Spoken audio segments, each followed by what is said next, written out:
안녕하세요. 오늘 저희가 함께 좀 깊이 파헤쳐 볼 주제는요.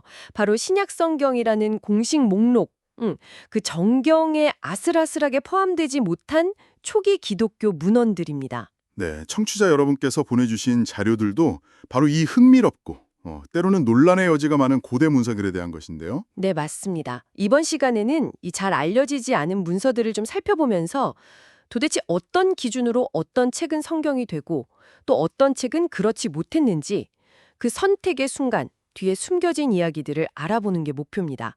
마치 저희랑 같이 자료 넘겨보면서 이야기 나누는 것처럼 편안하게 따라와 주시면 좋겠습니다. 네, 좋습니다. 근데 시작하기 전에 정말 중요한 점은요. 초기 기독교가 지금 우리가 생각하는 것처럼 딱 하나의 모습은 아니었다는 겁니다. 정말 다양한 신념과 관행을 가진 공동체들이 많았고요. 그래서 수많은 문서들이 막 돌아다녔죠. 우리가 아는 신약 성경 27권 있잖아요.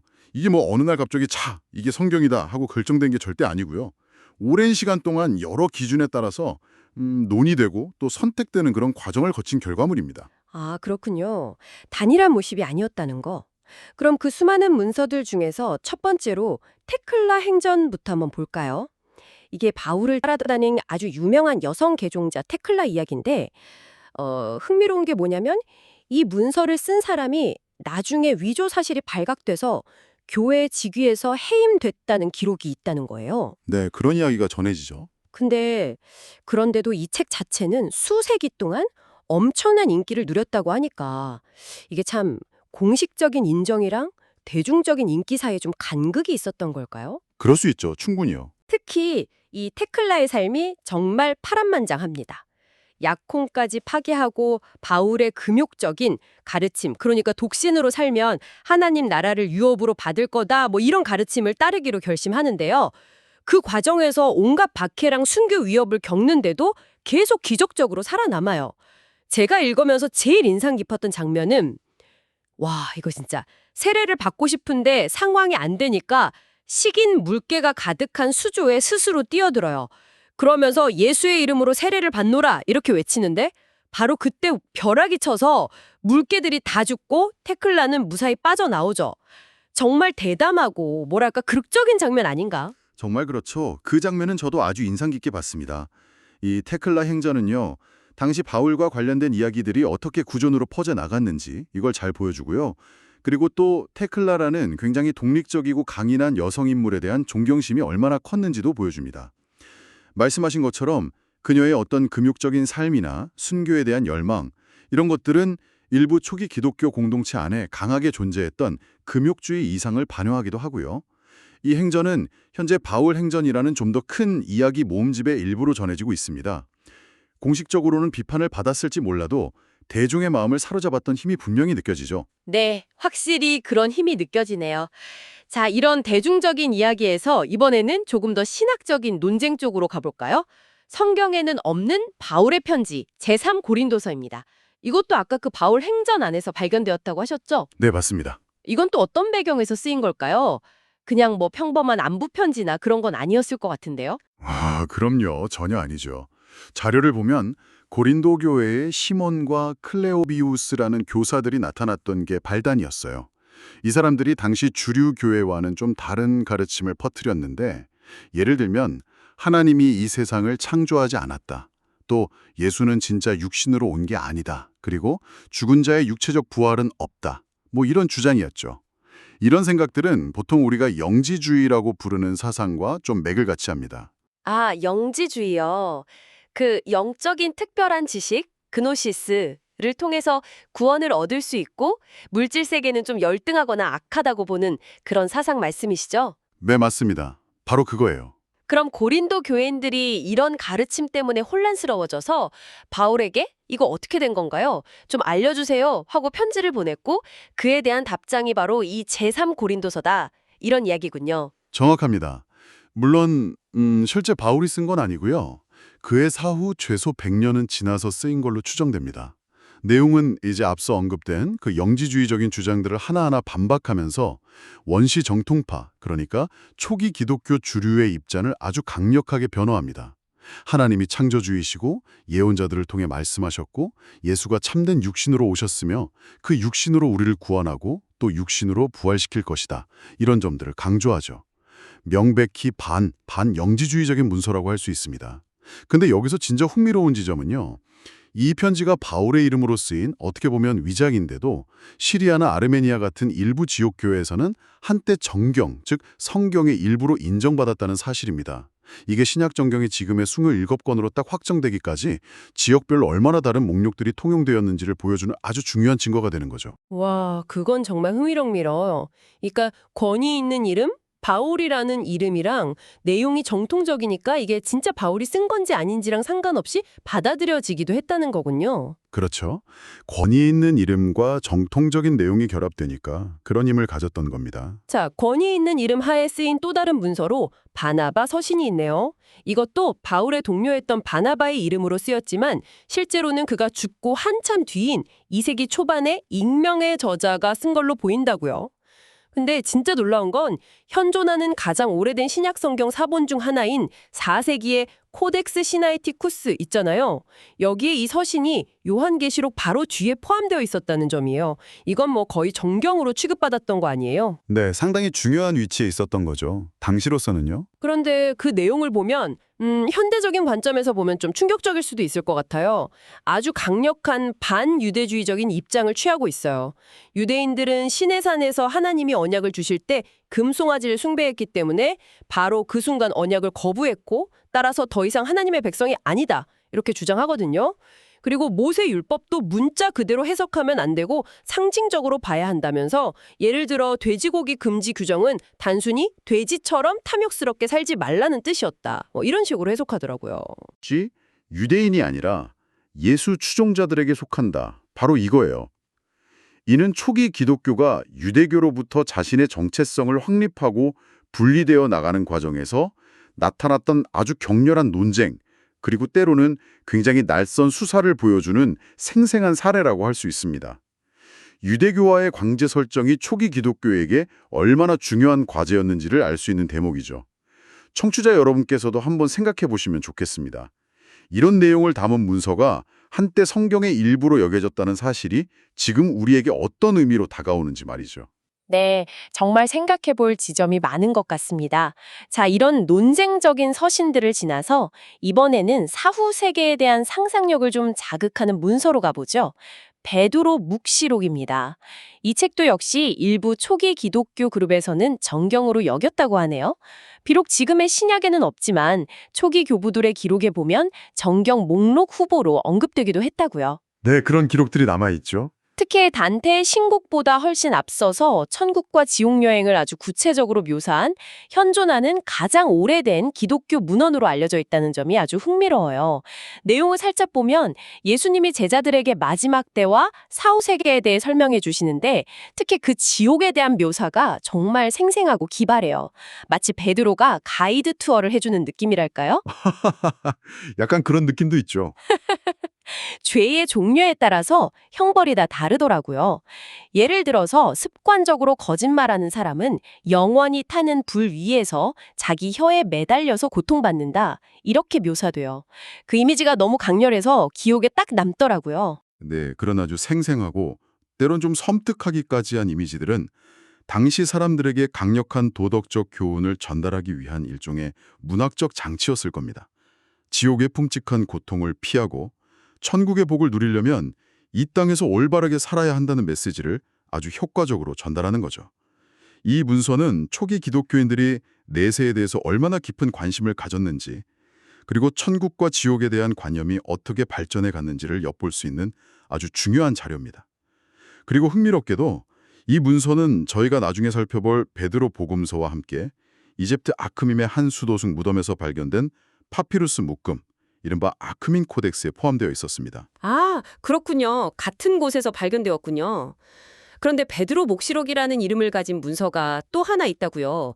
이거 1945년에 이집트 나크 함마디에서 발견된 문서들 중 하나인데 이건 방금 본 것과는 성격이 완전히 다르다고 들었습니다. 명백히 영지주의적인 문서라고 하는데 어떤 점에서 그런가요? 네, 완전히 다릅니다. 가장 큰 차이는 예수님의 십자가 사건을 해석하는 방식에 있어요. 이 콥트어로 쓰인 베드로 복음서에는 베드로가 예수님과 함께 있으면서 환상을 보는 장면이 나옵니다. 아래에서는 병사들이 예수를 십자가에 못 박고 있는데 동시에 십자가 위에는 기쁘게 웃고 있는 어떤 형상이 보이죠.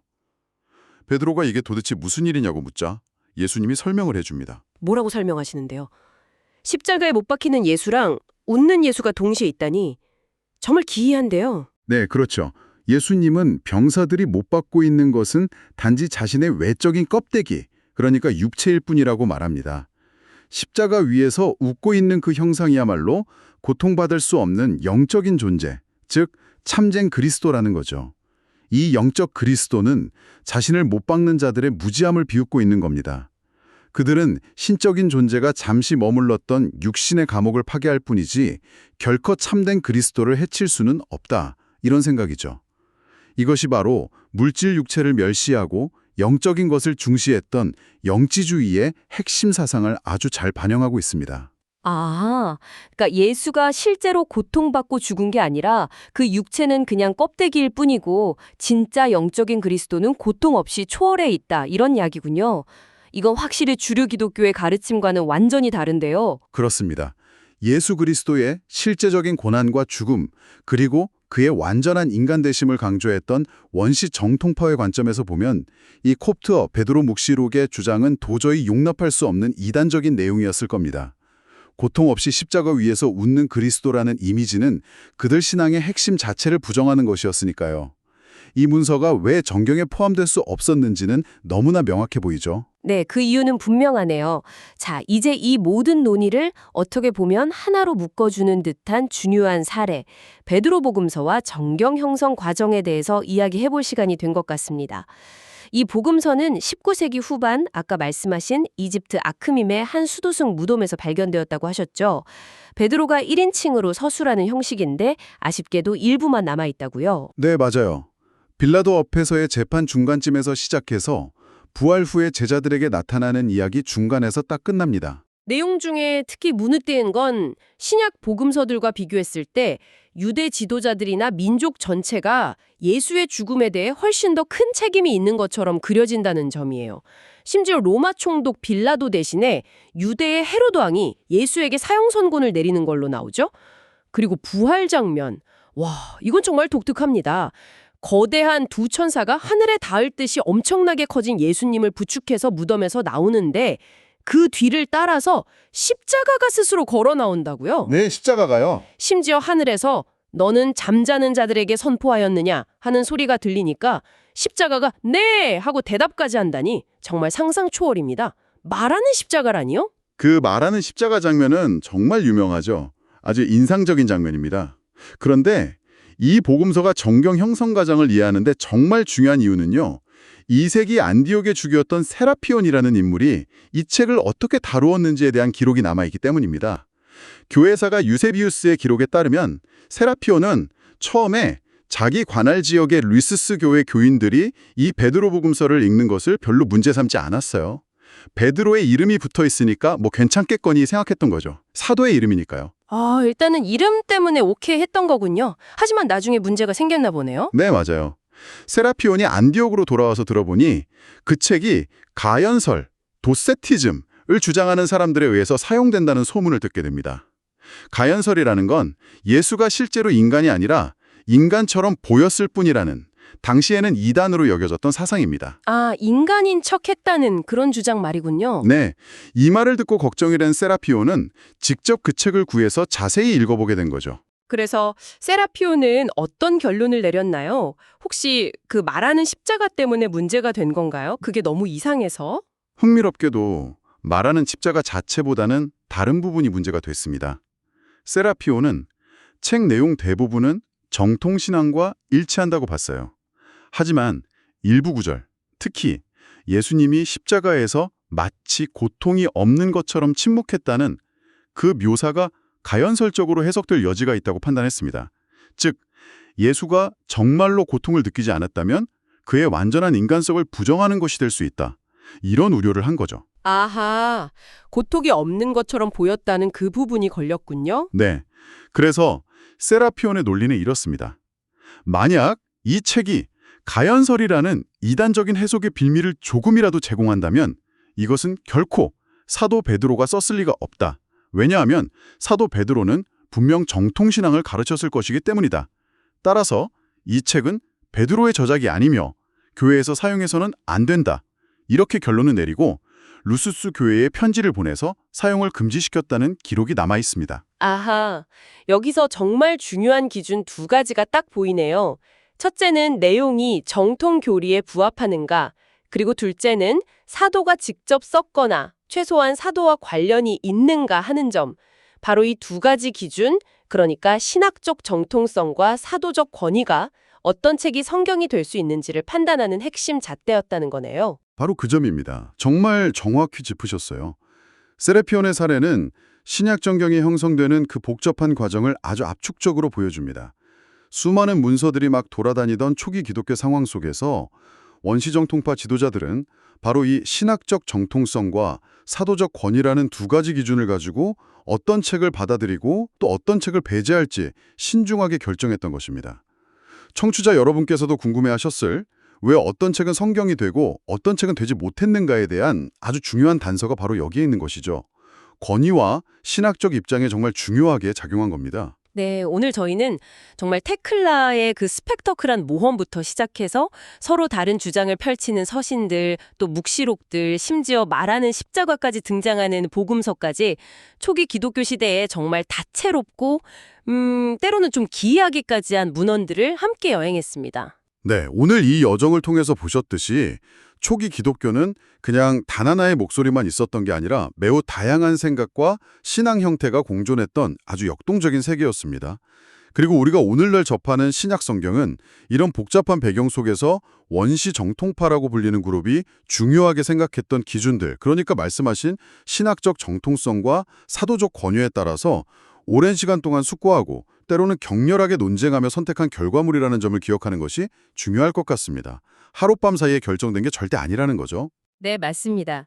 마지막으로 청취자 여러분께 이런 질문을 한번 던져보면서 마무리하고 싶습니다. 오늘 우리가 살펴본 베드로 복음서나 테클라 행전 같은 책들은 결국 정경에서 제외되었지만 분명히 존재했고 또 많은 사람들에게 읽히고 영향을 미쳤습니다. 만약에 이 책들이 마태, 마가, 누가, 요한복음서와 나란히 성경의 일부로 주류 성경으로 받아들여졌다면 기독교 신앙과 문화는 지금과 어떻게 달랐을까요? 한번 상상력을 발휘해보는 것도 흥미로운 일이 아닐까 싶습니다. 한번 곱씹어볼 만한 질문인 것 같아요.